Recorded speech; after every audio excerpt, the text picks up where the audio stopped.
At 2:10 p.m. on May 7th, 1915, a torpedo from the German submarine U-20 strikes the Lusitania, damaging two watertight compartments and generating a secondary explosion, rupturing and knocking out the steam that was needed to generate Lusitania's critical components. The Lusitania doesn't have the same time that it took for the Titanic to go down. She roughly has 1/3 of an hour to live. From the old-headed Kinsale Lighthouse on land, 6-year-old George Henderson and his family noticed a steamship out in the distance while they were picnicking. A fountain of water shot up into the air and the ship stuttered and kept on going, followed by two distinctive sounds that George thought was a rifle being fired. And what they don't know is that the ship has been torpedoed and is dying right in front of their eyes. Now, not stopping the Lusitania actually presented a few problems. One of them, not launching any of the lifeboats until they have slowed down completely. Now, if you were to lower a lifeboat with the ship still moving forward, and the second the lifeboat touches the water, it would just rip the boat apart or spill out its occupants into the sea.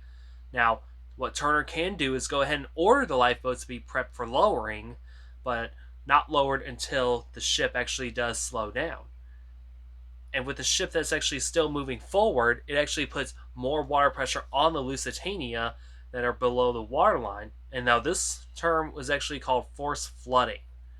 Now, if there's a damaged compartment that's actually underwater and the ship is still moving, this increased pressure due to the momentum, it would actually force more water into the vessel's hull rather than the stationary. Now, due to the moving momentum at 18 knots, 100 tons of seawater is now entering the Lusitania through its damaged compartments. And we're not even going all the way down on this one. We're just in the early areas. It has been now 3 minutes since the torpedo struck the Lusitania. During lunch, Ava's dolphin and her two nurses, Sarah and Hilda, were eating lunch in the second-class dining room as they observed the dishes crashing onto the floor as the ship lurched over to starboard. She recalled the panic from the passengers and began to scramble up to the promenade and boat decks. Ava would be disappointed about missing her dessert, and Ian Holborn actually noticed Ava and her nurses shouting, "Stay where you are," and guided the three girls to his cabin and found life belts for them. While he was in his room, he also gathered his manuscripts. What he couldn't believe is that the calm that set in, it seemed that all the passengers got up simultaneously and went up to the boat deck, and that anxiety had meant that any of Lusitania's passengers are resigned to the fact that the Lusitania would be hit. Up front and close to the blast area, there was a rush to get up onto the top deck of the ship as seawater flooded inside. Charles Emilius Lariat Jr., the two made quick action when the trio realized the gravity of the situation, and upon the stampede of lifeboats, Lariat suggested to the Hubbards to return to their cabin and retrieve their lifebelts. In response, the couple said nothing, and instead intending to die together. Albert Hubbard stayed by the railing while affectionately holding his arm around Alice's waist. "Stay here if you wish," Lariat replied. "I'll fetch some lifebelts for you." This would be the final sighting of anyone seeing the Hubbards alive at this point. Bridget Lee and Margaret Galligan were dining in the second-class dining saloon when the Lusitania was hit, as they were discussing submersibles over lunch when the stewards informed the passengers that there were no danger. Both women remained in their seats until they felt the vibrations from a secondary explosion, and after being thrown off balance again, they attempted to reach boat deck but had great difficulty. The evacuation was very disorganized, and ultimately, both women would have found themselves underwater with the ship. Queenie Benjamin was returned to her cabin when the impact occurred, causing electricity to go out. Sensing something was wrong, amid the terrible commotion, she ran up on deck. In third class, Frederick Bailey and his sister Agnes Veals and his brother-in-law Albert were sitting on the starboard deck when one member of their party exclaimed, "Look, there's a porpoise!" What they saw was a deluge of water and debris following the Lusitania being struck by the torpedo, and then instantly they tried to find a way to reach the boat deck. Amid the chaos, Bailey became separated from the Veals and soon slid down the side of the Lusitania. Ruth and Robert Logan were making their way on deck after lunch when the torpedo struck. The force of the impact knocked them from their feet, and they were hurled down several steps. By the time Lusitania was beginning to sink, they were on a staircase, having gotten back on their feet once again, and they made their way to the open deck. She also had Robert walking ahead of her so that if he missed a step, he would not fall far from her. She wouldn't leave him out of her sight, but by the time they reached the open deck, Ruth noticed a considerable list to one side before she righted herself for a few minutes. And while on board, Ruth took herself and her son to an officer to retrieve a lifebelt. When the officer said he'll give her one, Ruth asked, "What about the child?"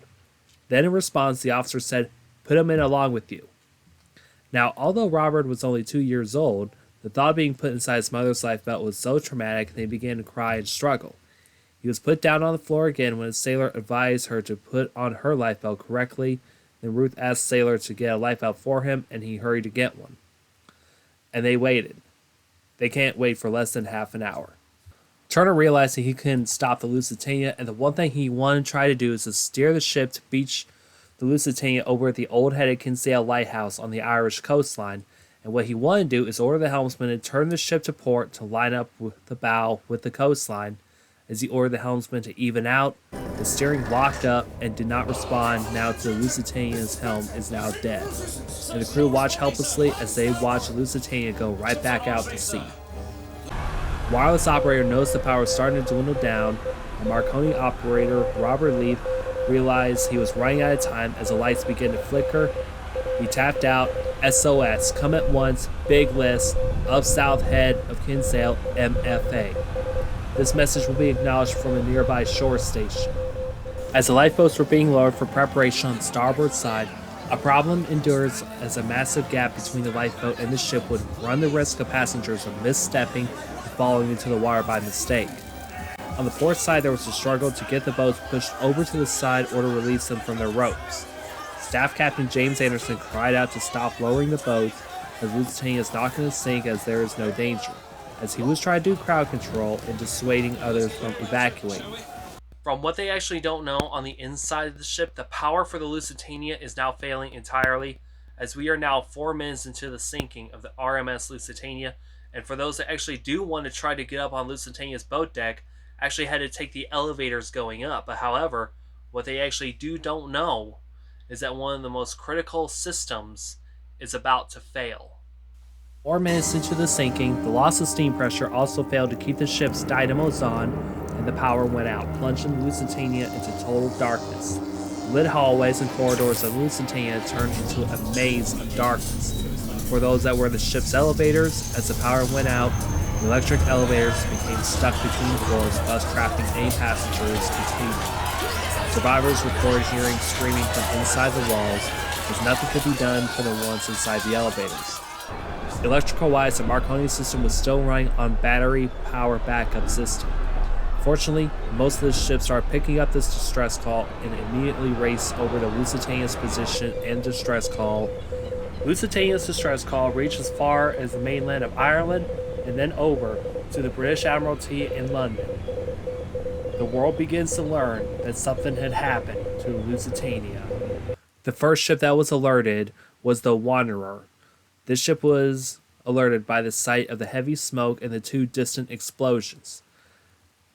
And this little ship begins to make her way to the Lusitania, slowly but surely. Then 1 minute after the power went out, Captain Turner made the call to order an evacuation of the RMS Lusitania. It would be at this moment that the water had now flooded the ship's starboard longitudinal compartments. It has now been 10 minutes since the torpedo strike, and Lusitania's list to starboard also poses a threat. Lifeboats on the starboard side hung way out to sea that is near impossible to get into. For those on the port swung inward, and they were unable to be lowered without bumping along the hull. For those that want to get onto the starboard side, lifeboats would have to take a leap of faith from the edge of the deck with the water underneath them, and some officers used deck chairs as a bridge to help passengers into the boats. While on port side, Staff Captain James Anderson did everything he could to assure the crew and passengers get the lifeboats swung to the other side. He saw how precarious the situation is and even ordered women and children out of the boats already. And despite the efforts by Anderson, some of the crew even lowered the lifeboats on the port side. Lifeboat 12 was lowered as the boat was rushed by passengers and the boat toppled, snapping loose from the falls and spilling out its occupants into the water before crashing down on top of them. Lifeboat 8 also struggled downward, bumping along the rivet heads in the plates before breaking free from its lines and spilling out its occupants into the water. Then another crash happened as Lifeboat 10 suffered the same fate, crashing down upon top of those that were on Lifeboat number 8. Boat 20 was being loaded when the first class passenger Ogden Hammond and his wife Mary came across the crowd waiting to board. Hesitation was set in at first, then the boat filled up, both Hammonds aboard, and the lifeboat was lowered away.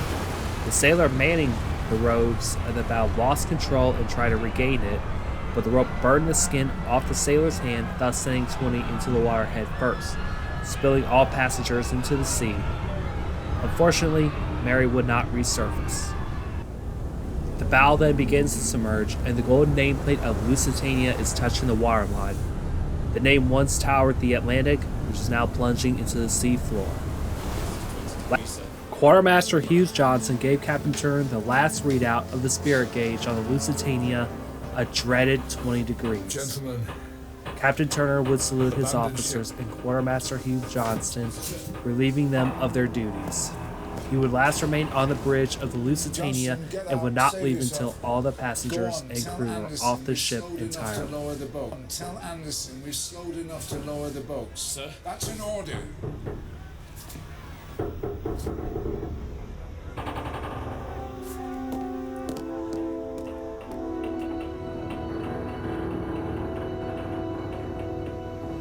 When you get to Britain, find my wife and children. Lifeboat number 17 was filling up with passengers. Third class passenger Elizabeth Duckworth got her friend's son away in the lifeboat, but there were no more room for both women, and they would board lifeboat number 17. They were then joined by Professor Ian Holborn and Avis Dolphin, who in context befriended the 12-year-old earlier on the trip. He would make sure both Avis and her nurses were put into the lifeboat, and Professor Holborn's final words to Avis before the boat was being lowered was, "Find my wife and children and kiss them goodbye for me." As Lifeboat 17 was actually lowered, and where the location of Lifeboat 17 it was basically right back here in the stern section, just after this fourth funnel. The crew actually had issues with the boat's launching tackle. Now, as the lifeboat was actually lowered away and just before it reached the water, it actually capsized and spilled out its occupants. Now, many actually couldn't swim due to the heavy woolen clothes they actually did wear at the time. And fortunately for Avis Dolphin, she managed to reach the surface, and Professor Ian Holborn actually jumped into the ocean just to try to get to Avis. Angela Papadopoulos was also in the water after making an immediate dash for the lifeboat with her husband. They ended up in lifeboat number 17, the same one her husband had slept in the previous night. When the lifeboat was lowered at 2:17 p.m., she recalled her feeling a hand slipping away from hers as the lifeboat capsized. Angela then recalled feeling a hand slipping away from hers as the lifeboat capsized, and tragically, this hand belonged to a friend of hers who ultimately did not survive, and Angela would eventually end up in the water as well. At 2:20 p.m., the order was given to cut the lifeboats off the ropes, and first-class passenger Isaac Lemond was trying to find a lifeboat around this time frame, and he is near lifeboat number 18, which is basically right around here on this opposite side. He actually noticed that this lifeboat now has 40 people sitting in it, and he knows that no one was actually lowering the boat, and asked a axe-wielding seaman, "Why aren't you putting this boat into the water? Who has charge of this lifeboat?" And in response, the seaman said, "It is the captain's orders to not launch any boats." And you could kind of guess where this is heading to anyway. A furious Lemond took out his revolver and waved it in plain sight of everyone, shouting, "To hell with the captain! Don't you see the boat is sinking? And the first man that disobeys my order to launch this boat, I shoot to kill." Initially, his order was obeyed, and Lifeboat 18 began to lower at 2:23 p.m. However, when the Lusitania gave a awful lurch, the lifeboat slid down the deck, smashing into people, pinning them on the wall up against the entrance to the smoking room, and this lifeboat also regained control, but lost it. Lifeboat 18 threw itself into the water, and this will also injure the man in the process as well. On board the bridge, the list is now at 25 degrees to starboard, and there was no question of the fate of the Lusitania. Marconi operator Leith repeatedly tapped out his desperate cries for help on his backup system as a sharp tilt made it impossible and the desperation reached its peak. The last message he tapped out was saying, "Send help quickly, am listing badly." He continued until the wireless machine was sparking and emitting smoke. And once the machine was fully exhausted and gave out, he rose from his chair and walked outside. The water has commenced coming over the smokestack, with some of the passengers swirling around the ventilators, while more lifeboats were capsizing and one nearly getting hit by a funnel as it leveled with the sea. And by that time, the radio operators left the ship, with one pulling out his Kodak camera and taking a picture of the deck being level with the ocean. He would then comment to his companion, Oliver Bernard, "What a snap this will make." These two photographs you see are the only known surviving photographs of the Lusitania sinking. And despite the water damage they both developed after Leith submerged into the water, if we recreate both photographed locations, we get a pretty much of an accurate location and angle of where these two photographs were taken. He, Bernard, and Chief Electrician Hutchinson made their way down and into a lifeboat. Charles Lariat retrieved his lifeboat in total darkness and using a match for a light. As the ship continued its list, he took his passport and paperwork before returning. What he also noticed what contributed the rapid flooding of the now sinking Lusitania. The thing that Charles Lariat was actually saw that is actually contributing to the forced flooding of the Lusitania was the open portholes alongside the ship, especially right down in this area over here. As previously discussed, now these portholes were actually left earlier in the day because it was actually cold and passengers want to have airflow circulating throughout the ship. Now, having these portholes open could generate one big problem. And just like with the sinking of the RMS Titanic with her portholes open, and of course with the Empress of Ireland and even her gangway door on the port side, any portholes that were left open with water flooding in means that the water have new ways to access inside the ship. This is how not only the sinking of the Lusitania went down quickly, but also for the HMHS Britannic as well. And this is a documentary that I will be planning on next year for our 110th anniversary of the sinking as well. And regardless of the confusion, some of the lifeboats got away, such as lifeboats 1, then 13 were being lowered. 14 would be lowered, but regardless of the list, the drainage hole wasn't plugged and the boat was swamped. Seaman Leslie Morton was in a frantic scramble mode as he was launching many lifeboats as possible. He would lower 9 into the water with 60 people on board. Mabel Leet and Charles would have rushed to get into the lifeboat while also clinging onto the vessel's railing, thus tumbling then stepping aboard. As the ship is now at a 30-degree list to starboard, it is now much easier to launch lifeboats since waterline is now almost up to the top deck, making launching simple. However, there are dangers that actually still lurk with these lifeboats as well, and such as the list to starboard and the unpredictable tipping of the lifeboats. One lifeboat, number 9, was lowered and then hits the water, as more panic would assume, as lifeboat number 11, lowered by a petty officer and Morton actually noticed the boat was being launched aft, and before Morton could do anything or react, lifeboat 11 landed up on top of number 9. Now, if you actually hear me talking about this and the Lusitania sinking reaction about this is basically a similar case of what happened to the Titanic's lifeboats number 13 and 15. Fortunately for Titanic's case, the falls for 13 were managed to be cut free and then pushed away from the ship while 15 was lowered into the water. But unfortunately in this case, what happened on the Lusitania with 9 and 11 is what would have happened to 13 and 15. Mabel and Charles were separated as she tried to find her husband, but is nowhere to be seen. At 2:25 p.m., 700 meters away, Captain Walter Schwieger watched as the Lusitania was going down quickly. He was so shocked at the chaos and the carnage that he and his crew caused. The scene inside U-20 was jubilant. He went to his war diary and wrote the following: "Since it seemed as the steamer could only remain above water for a short time, went to 24 meters and ran towards sea. Nor could I have fired a second torpedo into the swarm of people who were trying to save themselves." He would assume a nearby cruiser would be near to assist.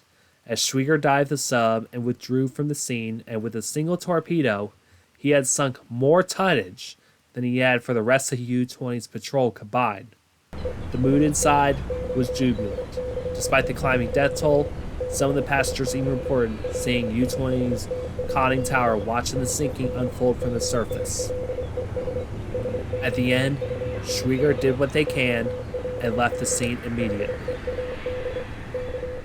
In the next part, we will go over the final minutes of Lusitania's life as the ship would sink into the Celtic Sea off the coast of Ireland near the old head of Kinsale.